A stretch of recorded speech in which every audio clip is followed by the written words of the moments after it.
You weren't discovered in the drugstore? Not at Schwab. Yeah. No, it was a little cafe across the street from Hollywood High. Welcome to MsMojo, and today we're counting down our picks for the actors who landed big-time roles purely by mistake, by surprise, or through non-traditional casting processes. Kid, I've flown from one side of this galaxy to the other. I've seen a lot of strange stuff. Number 10, Chloe Seveny, Kids. This graphic film about ungovernable New York City street kids inspired a lot of controversy when it was released. Casting relative unknowns, its makers were looking for natural actors in a lot of unconventional spaces. Mom, it's Mom, it's Dad.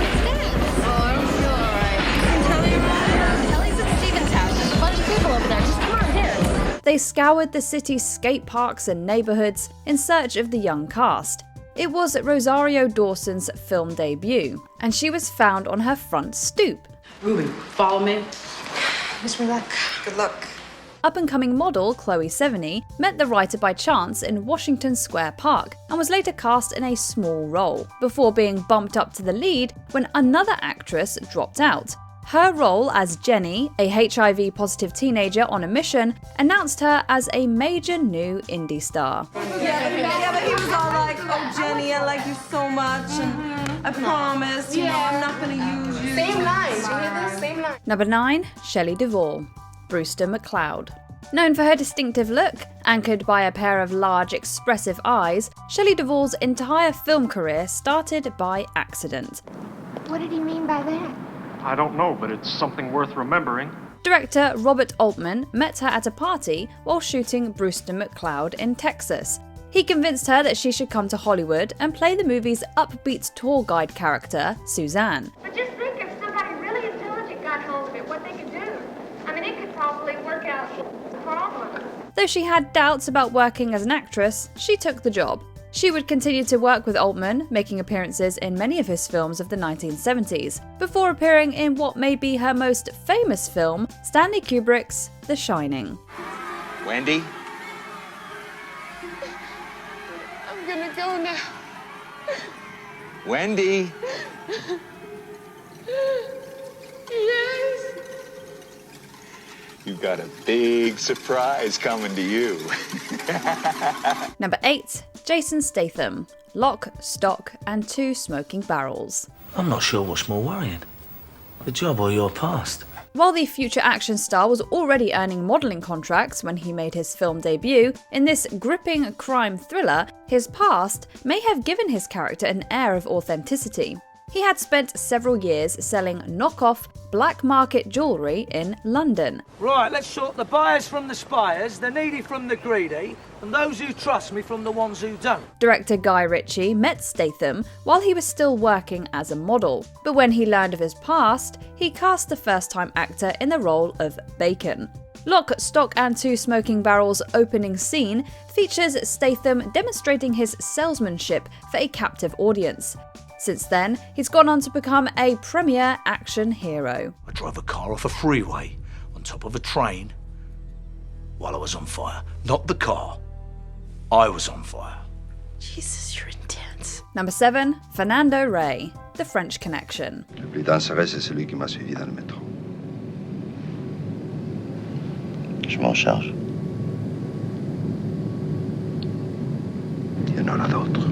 Director William Friedkin knew exactly which actor he wanted to play the enigmatic French drug smuggler in his 1971 classic. He just didn't know the guy's name. He could only tell his casting director the name of the movie he had seen this actor in. Through a mix-up, he ended up with Fernando Ray, a Spanish actor who had not even been in that movie. I'm now driving this guy to his hotel. And I don't know what to say to him. It turned out to be a saving grace. The original actor Friedkin wanted could not speak any English. He didn't exactly have to settle for Ray, because the actor played the villainous Alain Chanier to sinister and chilling effect. C'est vous qui avez fait entrer la voiture dans le pays. La police le sait. Vous êtes complice, Ray. Number 6, Tippy Hedren, The Birds. When she appeared in a TV commercial spot for the Seago diet drink, Tippy Hedren was a working model, just trying to make a living. She had no idea her work would become an informal audition for the most famous movie director of the period. I'll make you so proud of me. I'll be putty in your hands. You won't regret it, Hitch. As anyone would, she jumped at the chance to be moulded as Alfred Hitchcock's next big star. Her first assignment was the suspense classic, The Birds. Oh, I'm glad I caught you. Something terrible is It's the end of the world! Her film career may have begun like a fairy tale, but it didn't turn out that way. The grueling schedule and abuse she suffered under him would be difficult even for an experienced actor. There was no one that I could go to say, this is what is happening and it's wrong. There was nobody to go to. Today, if this happened to me, I'd be a very rich woman. Number 5, Danny Trejo, Runaway Train. Sometimes life lands you in the right place at the right time. The kid can fight. That's worth about 2 dead flies. Before he became a cult figure in action movies and comedies, Danny Trejo spent most of his youth in and out of prison. Once out, he turned his life around and ended up working as a substance abuse counselor and film extra. Take that punk out! Take him out! I got him. He found himself on the set of 1985's Runaway Train, a prison-set film written by one of his former fellow inmates, who suggested he should train actor Eric Roberts for his fight scenes.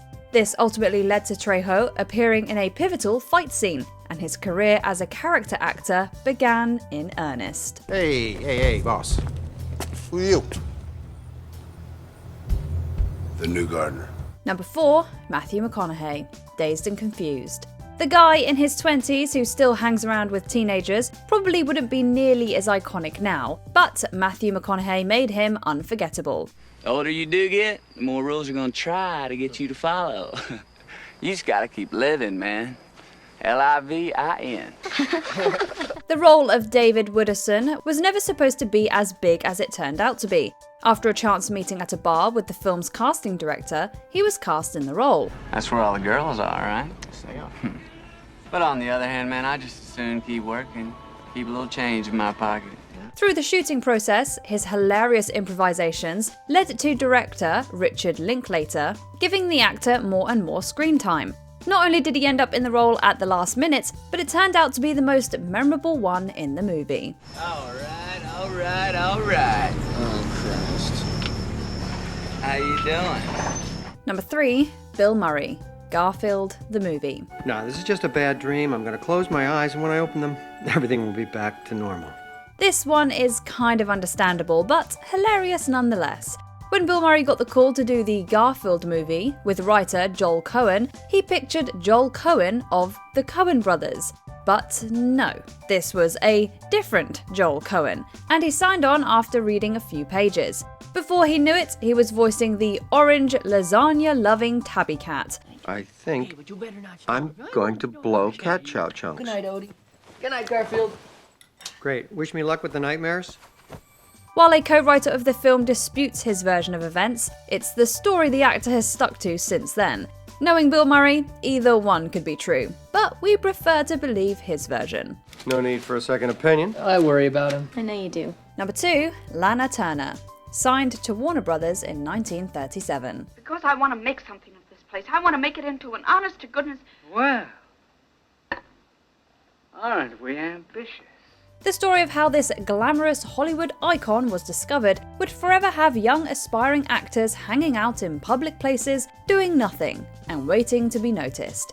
Lana Turner's story was only slightly more complicated than that. She was just a teenager cutting class and enjoying a malt when a publisher just happened to walk into the malt shop and ask if she had ever considered acting. You must have been incredible looking because you became a star so young. You were a major star at 17. No, watch it. 16. Using his connections, he introduced her to an agent, and in 1937, she was signed to Warner Brothers, and her film career began. Pretty good for a young girl who never considered acting before then. You started out very young and the stardom came very quickly. Yes, surprisingly so, it did.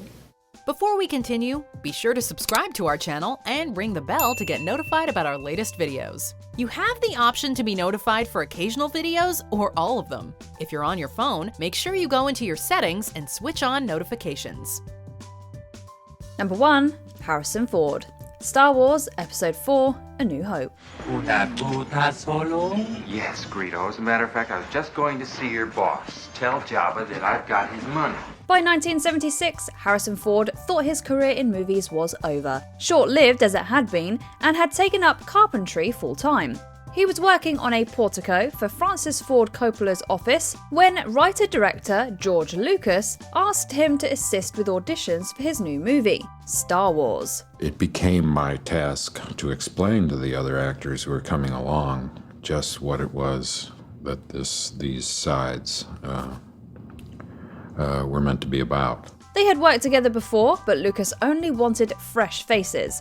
After seemingly auditioning every other age-appropriate actor in Hollywood at the time, Lucas couldn't find anyone who could give Han Solo the same effortlessly cool demeanor. So, Harrison Ford ended up with the role anyway. It would be the role that would help blast him into superstardom. Not a bad bit of rescuing, huh? You know, sometimes I amaze even myself. Which of these non-traditional castings surprised you the most? Let us know in the comments. He was asked by the casting director, what do you think of the actor? And he said, oh, I didn't like him at all, but the guy who played the corpse would be great. Do you agree with our picks? Check out this other recent clip from MsMojo. And be sure to subscribe and ring the bell to be notified about our latest videos.